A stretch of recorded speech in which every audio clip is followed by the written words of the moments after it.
about the good stuff. We are recording. Craig right. Siphers. Hey, Welcome. Ryan Holmes, thank you for having me. Hey, thanks for being here, man. I appreciate it. So you're relatively new to the real estate industry, right? Yes, I am. Just shy of 40, just shy of 40 years. 40 years. Yeah, The just shy. changes you've seen in this valley, I'm sure. Oh, indeed. Yeah, across the board. Across the board. I mean, I grew up here myself, and my earliest memories of Hamilton, there were two stoplights. Yeah, Fairgrounds golf course and Main Street. in Maine. Yeah. And town ended at about Kmart. Oh, yeah, absolutely. I'm sure it was a little different in your day. Yeah, and I never really realized it until probably the late 90s, early 2000s, where it was hard to get on Main Street in Stevensville. Oh, yeah? Yeah, they didn't have a four-way stop or stop sign, and to get across. And I was at that time I was working in the South Valley, so I always left fairly early in the morning, so I didn't catch the traffic. Gotcha. And then after about 2004, when I was back living down there and working down there, I was like, holy cow! You can't even get on the highway. You can't take a left turn. You still can't. So Yeah. some things don't change. No, that's true. Or get worse. Yeah. Yeah. Oh, don't get me started, man. I hear ya. Yeah. Yeah, it's been interesting growing up here. My family, we moved to the valley in 1966, Okay. and I was 7. And my dad was from Arlee, and my mom was from Polson. And Dad moved us to Stevensville, which was actually pretty cool. Yeah. My sister was a senior in high school, and she was not happy. In fact, she decided that she was going to go on an exchange program to Mexico, and so we got an exchange student. And my sister's 10 years older than I am, Okay. and so there's quite a little gap. My parents had 2 families. And where were you guys before you moved to the valley? Arlee. In Arlee. Yeah, Okay. Arlee, the big metropolis of Arlee. She was upset for moving from Arlee to Yeah. Stevie. Well, she was leaving her friends, right, and okay, I exactly, can understand that. leaving her friends, and so she decided she's going to go to Mexico for her senior year. And by the time she got to Stevensville and realized, well, this is a pretty good deal, and met some friends, then she didn't go to Mexico. Ah. But our exchange student came, and I'm still in touch with him. Oh, yeah? But anyway, that's a whole That's other cool. story. Yeah, that's cool. Yeah, Long-lasting relationships. absolutely. There you go. I'll That's what it's say. all about. Well, yeah, you're working on 50-plus years, I guess. So what brought your family to Stevie? Well, my dad was a lumberjack. I've got a long story about Loretta Lynn being a coal miner's daughter. I was a lumberjack's mistake. That's why there was a difference of 12 years between my oldest sister and myself to the day, Wow. and then 10 years to the other one. So it was kind of like, surprise, surprise. And but he got what was called at that time tamarack poisoning, which was a allergy to the pollens. Okay. And so he had to get out of the timber, and he went to selling insurance. Interesting. And then he became extremely successful at it. As a matter of fact, the firm that he was very instrumental in starting in Missoula was called Larry Larson Associates. And that base firm then later became Western States. Okay. And then Western States, of course, merged with Terry Payne, and that's what you call Payne West. And that's kind of a bit of the history of insurance in western Montana. And Payne West is a big operation now. But my dad decided to leave Larry Larson and Associates in Missoula and bought a little agency in Stevensville. Mm-hmm. And part of that was Enebo Agency. Oscar Enebo was the principal, and he sold the insurance part but kept his real estate practice. And my dad became a broker by sending paperwork into the state that says, I'm a broker. Mm-hmm. And then he became a real estate broker in the valley in 1966. Yeah, so Wow. so we say Siphers family real estate since 1966. Nice. It's true. There you go. Yeah. So it was that easy back then. You just send a Yeah, letter. yeah, that's exactly what it was. Yeah. I'm a broker now. Yeah. There you go. All right. We believe you. Yeah. How times have changed. Yeah, indeed. Yeah, so he was very instrumental in doing a lot of real estate as well. Very, very, very heavy into the insurance side, Hmm. but he loved real estate, and so yeah, I was I grew up in Stevensville then. Yeah, yeah. Kind of a fun story relative to real estate is my parents bought a house there called the Bass House. And the Bass House is kind of an iconic Yes, historical yes. structure that was designed by A.J. Gibson, a very iconic architect in all of western Montana. Did the Missoula County Courthouse and also the Daly Mansion and others. And they built that house. The Bass brothers built it in 1909 is when it finished up. Cost them $10,000 to build it, which was a considerable sum of money. And my dad bought it in 1966, fully furnished with antiques Wow. for 22 grand. Not bad. And my mother when she sold the house, we sold it to a retired NFL football player by the name of Russ Francis, who played for the Patriots and won a Super Bowl with the 49ers. But Russ, when he was 36, bought that house. Hmm. My mom sold a number of the antiques out of it for more than they paid for the house. So that was a good investment, I Not guess. bad. Yeah. Yeah. There you go. But to put it in perspective, I sold the house to Russ for 165 grand. Yeah, Okay. yeah. So that was 1989. All right. Yeah. A little appreciation there. Yeah, a little bit, not much when you think about, 1909 at True. 10,000, and you take a look at it. Yeah, I wonder how much that is in modern U.S. Yeah, dollars. and I think $10,000 100 years I ago. think I've tried to figure it out at some point, and I don't remember the deals, but the Basses sold it to one other gal. Her name was Maybelle Hutchins Smith, and they sold it to her in 1959. I don't know what she paid for it, but you figure mom and dad paid just double for it Yeah. in '66, which wasn't quite 50. Well, it's almost 60 years. It only appreciated a little more than 100%. Now, I mean, not too awful long ago, it sold for mid 700s. So Hmm. we've had a pretty big run on the real estate side over the last 30, 40 years.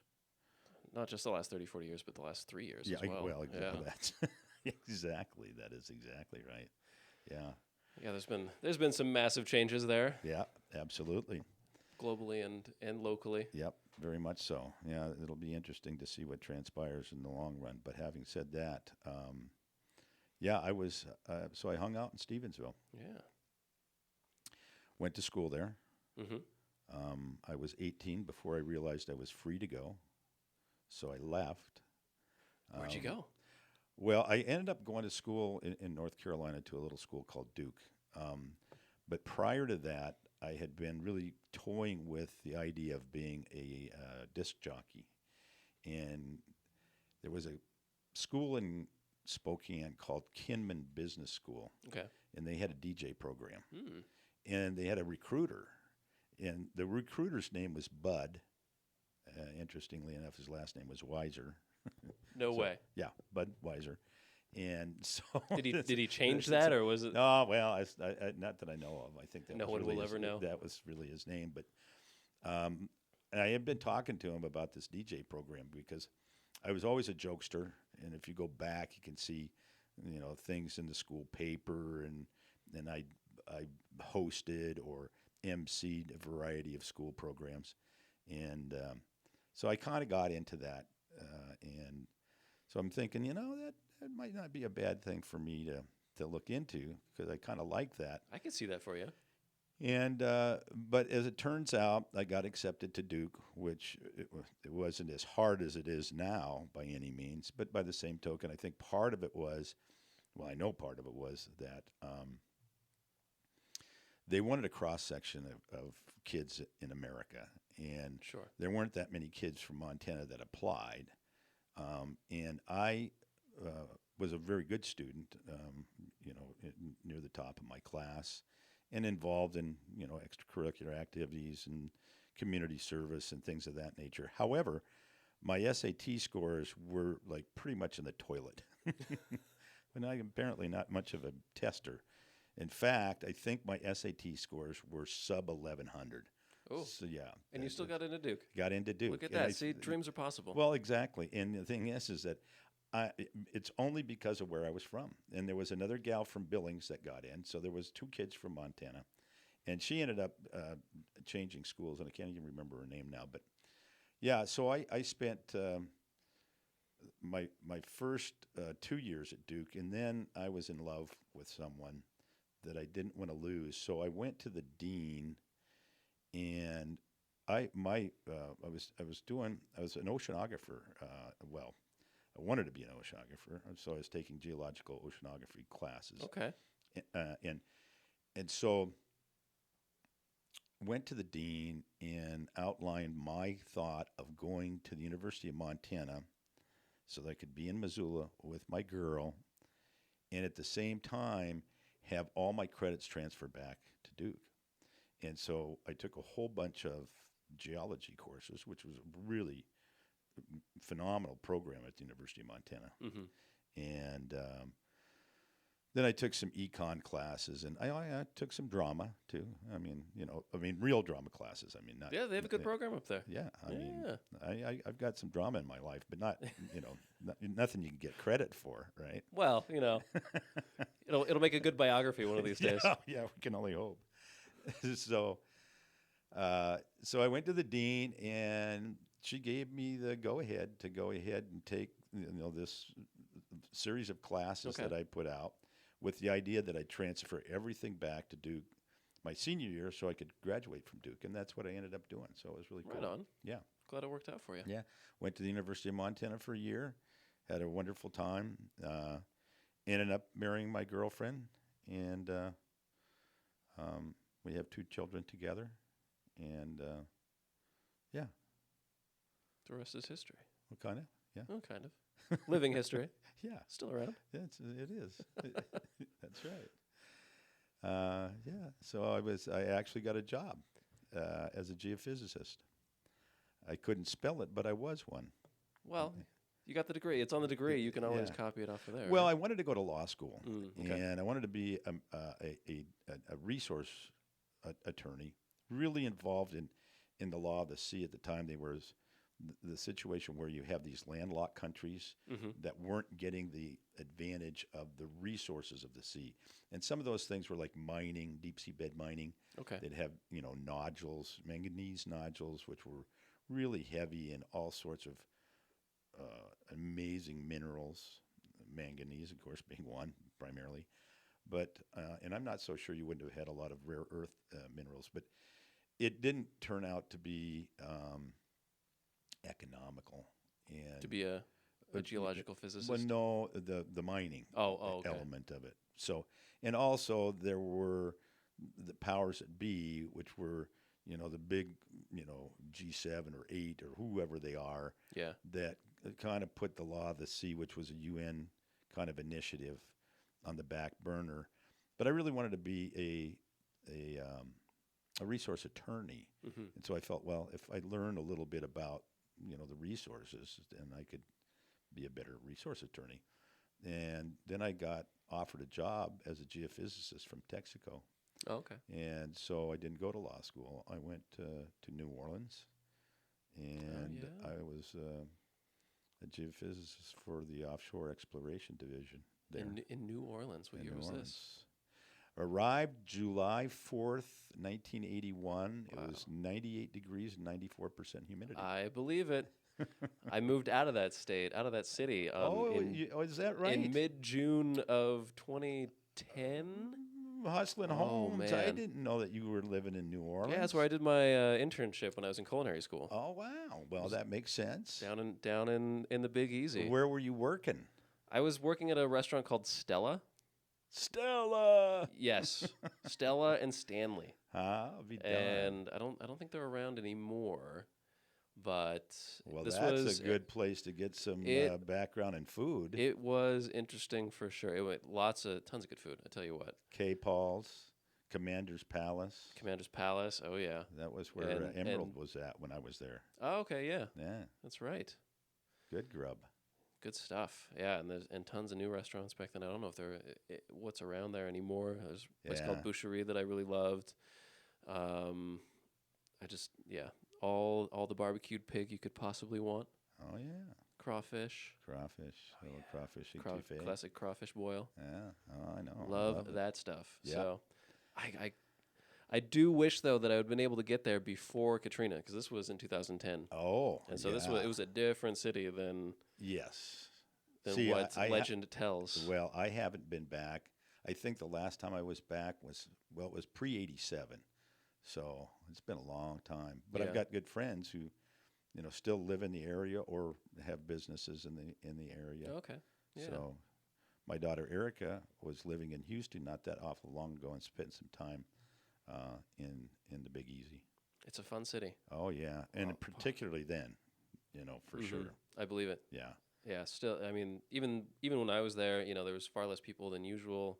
I mean, right. Pre Katrina, but man, music everywhere. Oh, You just go walking down the street. It's a live show like every other block. I mean, I got lucky too because I was there during Carnival. Oh yeah. The lead up to Mardi Gras and the Saints winning the Super Bowl. Ooh, that's got to be huge. That I've never seen. I've never seen a larger impromptu party in my life. When we were there, Archie Manning was quarterback. The coach now escapes me, but we would actually wear paper bags over our heads, and we called them the Aints. Yeah, it was pretty much a dry spell in New Orleans for football then, but Carnival, very very definitely a lot of fun. I've taken in 4 of those in my lifetime, and talk about the music. One of the local hangouts was a place called Tipitina's. And the house band at Tipitina's was the Neville Brothers. So you could just roll down and catch Neville Brothers. There you go. And actually took in the Stones. Had one of their big I think that was the Waiting on a Friend tour. And they packed the Superdome. I think there was 80,000 of my closest friends there. Wow. Yeah. That's a show. Yeah. Right on. So, yeah, Louisiana was fun. Yeah, I would love to go back. Yeah, I would too. Yeah, I would too now, for sure. Now that I'm I'm older, maybe a little less dumb. I don't know if I'm wiser, but definitely not as crazy as I was when I was living down there at the time. Well, it's a dangerous city, man. Now, were you living in New Orleans itself? I was living up. I gotta try to remember the neighborhood, in the Marigny. So I was in Metairie.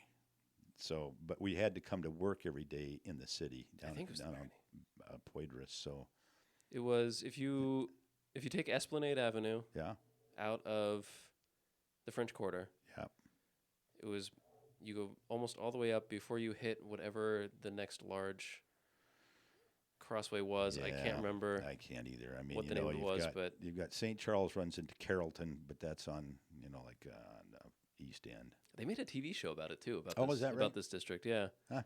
I remember the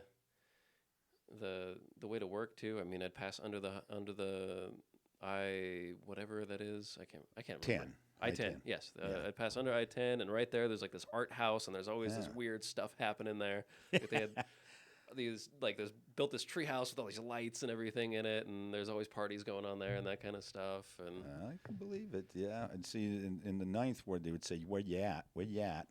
And then they go down to Ottoman Zoo, and they'd be all axing about you. Mm-hmm. And you had the big chief during Mardi Gras. Boom, boom, boom, boom. Yeah. Oh yeah, I still remember following the brass band down from one neighborhood to the next. Yeah. That night that the Saints won the Super Bowl, and it's just like they're just playing, and everybody's screaming, "Who dat? Who dat? Who dat?" And it was about 3 blocks into the French Quarter. The cops show up, and they're like, "Guys, you gotta let traffic through." You gotta let traffic through. Yeah, I love that. Yeah, well, that's cool. I did not know that. See? Yeah, I've been around. Yes, you have. Been around. I did a lot in the 10 years that I was not in Montana. I kind of had this thing when I graduated high school, I was like, I got to get out of here. Yeah. Well, that was me too. Yeah. I mean, I think it's a common thing, and it's important as well, I think, to get out of where you're from for a little while. Yeah. Maybe not do it the same way that I did, where you kind of bounce around for 10, 12 years. But well, I mean, you got some experiences. I got some interesting stories. So yeah, absolutely. You know, food. Now you're in real estate. I know. Who would have thought? Yeah. Well, that's how it goes. I'm you know, and the thing is that I love the real estate, but has its moments. That's for sure. Every industry does, you know. Yeah, I suppose. I mean, I loved cooking and I loved working in kitchens, and it was. I can't say it was always a good time. It was, you know, it comes with work. It's work. It comes with its stress, absolutely. And it's hard on the body. And I just got tired of cleaning kitchens and being at the whims of a ticketing machine. I hear what you're saying there. So I honestly never thought I'd be doing this as a career, but I can't say that, you know, it was the wrong step for me so far. It's been. I mean, I've only been doing it for a year. Well, that's all right. You got to start somewhere. That's right. Yeah, 35 years longer I've been doing it. Hey, you're still doing it, so that says something. I am. I have nothing else to do. I can do now. Can't fall back on your geological physicism. You know, I actually did in 2008 because the market, as everyone knows, just went to hell. And I put out my shingle, and I was consulting out in the Bakken in the Williston Basin. Oh, yeah, okay. So it was a little different work, a lot of interesting stories.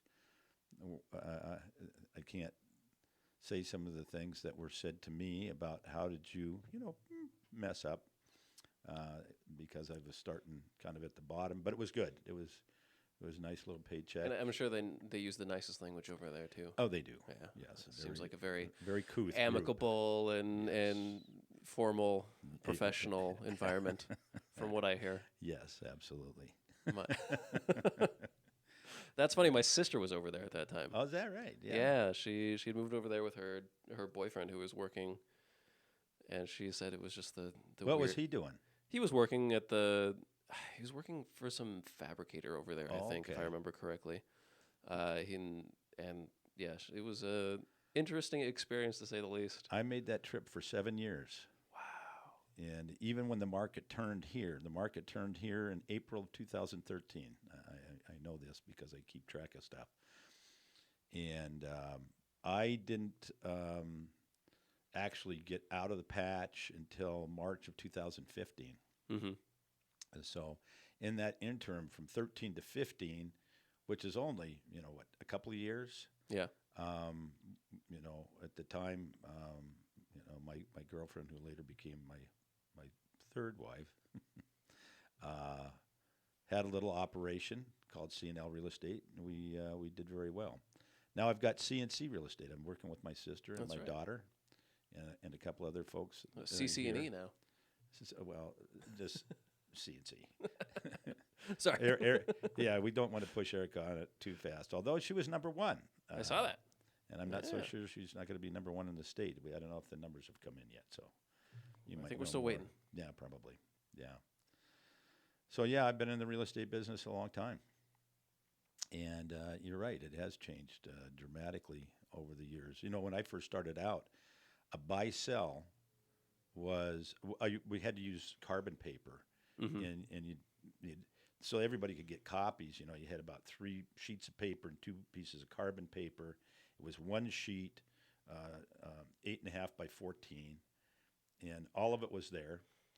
And then they came out with the buy-sell on NCR paper, which remember the pink and the yellow. Oh, the ones with the little things. It just copied itself. It was like unbelievable technology. Ooh. And then they came out with a little thing called the fax machine. We all went crazy. Blew everybody's mind. Yeah, it was great, Jerry. Yeah, that's something else. Now it's 9 or 10 pages? I don't even know. 10 pages. I look at them. That's just the buy-sell, not counting all the disclosures and everything. So, oh yeah, yeah. But one thing I can say is that having been in the business that long, you learn certain things. Oh sure. That are not, and you impart that on, the new folks like yourself or my daughter Erica or anybody else in our organization. And I like to point out that having that kind of experience is invaluable.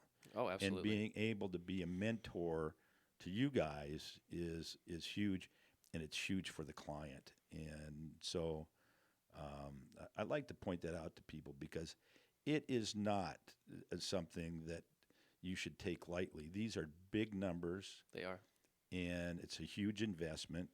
And it is shocking to me to see how some people handle their real estate transaction and who they trust them with. But having said that, I don't want to get too far off track. I can see where you're coming from. I mean, I've certainly, they don't really prepare you for the actual day-to-day of it when you go to take the test. No. And when you talk about that, I think a sushi chef, Yeah. Yeah, it's like 20 years to become, a sushi Oh yeah, guy. you're in the back making rice for the first 10 of it. Yeah. Right. But in 60 hours of education, you can do $1 million deal in real estate. Yeah, okay, that seems real reasonable. Yeah. It takes you more time to get a cosmetology degree in the state of Montana than it does to get a real estate license. So. Yeah, you get the license and they just throw you out there, and there you it's go. really up to the people at the brokerage to train you properly. And yeah, well, I got to say I'm pretty lucky. Yeah, that I'm here surrounded by all of the knowledge and experience of the people that work here. Yeah, we got a good base, and that they're willing to share that experience and share that knowledge is really the key. Yeah, because I'm not saying that there isn't as much knowledge or experience at other brokerages, but who knows how willing they are to teach and to help and to get the next generation of realtors the real education that they need, right? Exactly. Because there's a lot of complications to it and a lot of gray areas as well that you kind of just don't really know, and it could be a costly mistake if you if you mess it up. Amen. Yeah. So yeah, it's well, I got a question for you. Yeah. I hope this doesn't shock you too much, but who is Bob Gleason? Well, let's go back to those DJ times. Yeah. Well, if you're going to be on radio, a good chance that you might move into other elements of entertainment, and that was always my deal. I always wanted to be a stand-up comic. Oh yeah. I started writing comedy, pretty regularly in 1978, and I just kept it. I never really did any stand-up, except for friends, at parties or something. One of those guys with the lampshade on his head kind of thing. Gotcha. But yeah. But I started doing it pretty regularly in the late 80s.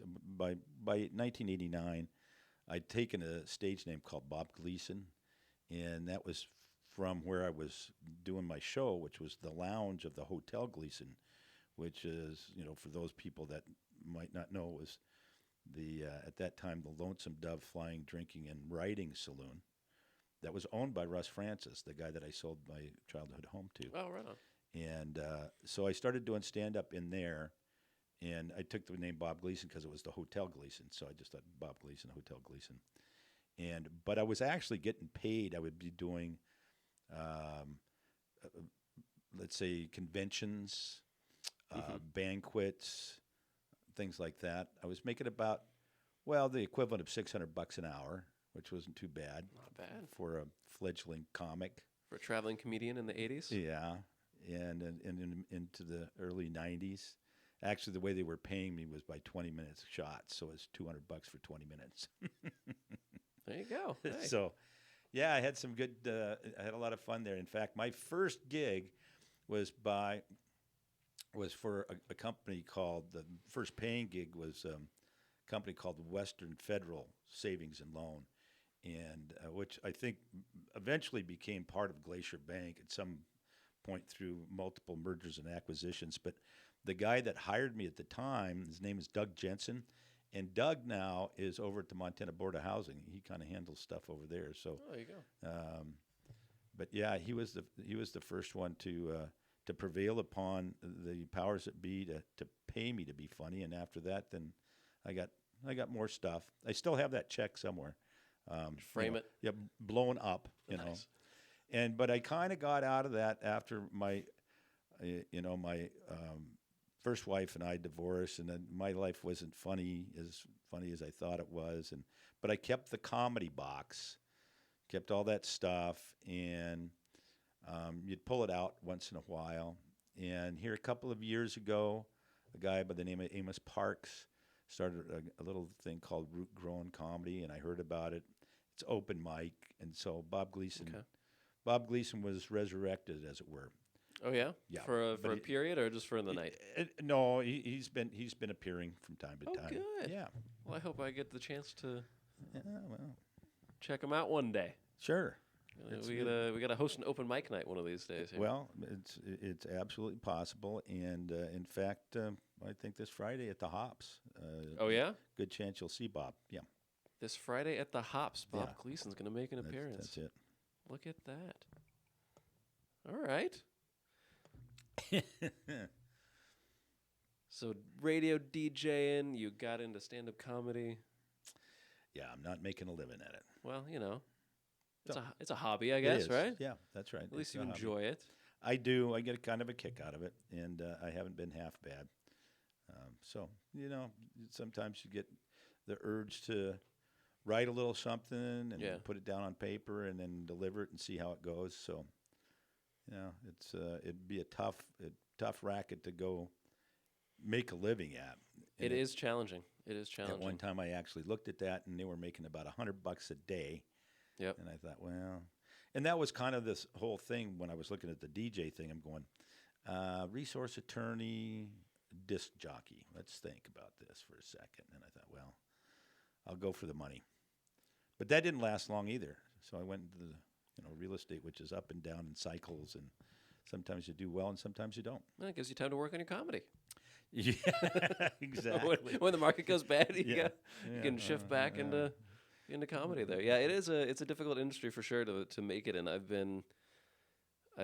follow a lot of comedians, and it's kind of amazing in one route how it is one of the true American art forms.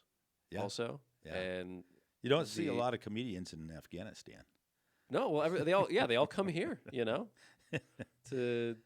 to start a stand-up comedy career, and it's kind of amazing to see how many people are following the movement now of stand-up. If I watch YouTube, and Bob Gleason has his own YouTube channel, and it's not real prolific, but it's out there. But when I see stuff, because it pops up, and there are a ton of really great comics, and then in Netflix you'll have all these specials. So there's a lot of people out there being funny, and what I've done in the past is I've been a heckler. I've heckled almost every comic live that I've ever been in front of, with the exception of Brian Regan, who I saw in Tempe at Catch a Rising Star, I think, or it might have been, I think so. Anyway, but my favorite one was a guy by the name of Cowboy Bill Martin, who did comedy at National Finals Rodeo. Mm-hmm. He was at, I think that was Catch a Rising Star, and at the what is it? Aladdin. There you go. And I sat right down front, and I tossed him softballs, and he absolutely knocked it out of the park. The crowd went crazy because he just hammered me. And I knew he was going to hammer me. Mm-hmm. And after the show, he came right down immediately and said, "Man, you were fantastic." He said, "I want to party with you," and introduced me to this band from San Juan Capistrano called the Wahoo Riders. And he said, "We're going to be over at New York. Come on over." And so at some point in time, if you happen to catch a Bob Gleason show, you may hear about that entire incident, how it went down. But Bill Martin is still out there. William Martin is he's been at it for quite a while. This when I heckled him hard was almost 20 years ago, and I'm happy to say that last February I had the great pleasure of heckling Louis C.K. No way. In Scottsdale. Yeah. And how did that go over? Actually, pretty well. Yeah? Yeah. I'll tell you that story, too, sometime when you catch a Bob Gleason show. All right. Constant plugs. I love it. You got it. Yeah. Like, that's making us a lot of money, right? Gonna have to throw up an ad on this for Bob Gleason. Yeah, sure. I don't know. Too much time with Bob Gleason. Too much time with Bob Gleason. Yeah. The next podcast from Craig Siphers. Too much time with Bob Gleason. Yeah, there you go. That could be a whole series. 5 minutes, you hit your limit. Yeah, boom. That's right. Then they just yank you. Yeah. Shepherd's crook comes right out and grabs you. That's the Gong Show all over again. Oh, man. I don't know. You might be a little young for the Gong Show. I've heard of the Gong Show. I've heard legends of the Gong Show. They had the Unknown Comic, and actually, the Unknown Comic is maybe where we got the bags for the Saints. You know, because I think that's what he did. He wore a paper bag. That's another story entirely. Well, you're just full of them, Craig. I'm full of something. You're full of good stories. That's for sure. Yeah, I got a few of those.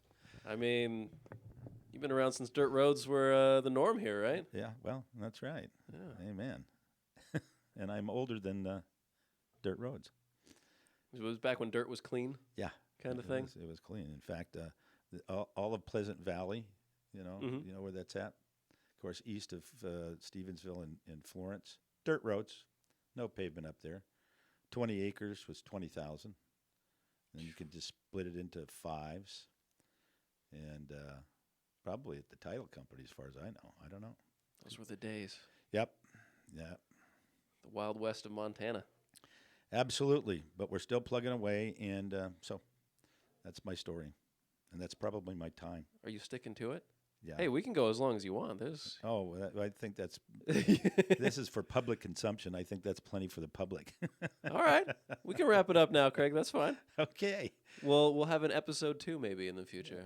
That would be wonderful, and maybe I can get some more stories out of you about the Bob Gleason. Well, we'll see. But I sure appreciate you, Hustlin' Holmes. Hey, man, I appreciate you being here. All right. It's nice talking to you. Likewise. And, yeah, I guess catch Bob Gleason Friday night at the Hops in Victor, Montana. You got it. Do we have a time?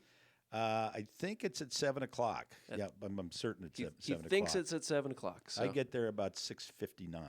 All right, there you go. Yeah, Perfect. But I'm not the headliner. The headliner, of course, is something in a car, but also on stage. All right. Well, there you go. All right, Craig. Well, thanks a lot, man. I appreciate it. And, all right, Ryan. Yeah. Goodbye, everybody. See you next time. Yeah. Okay. Bye.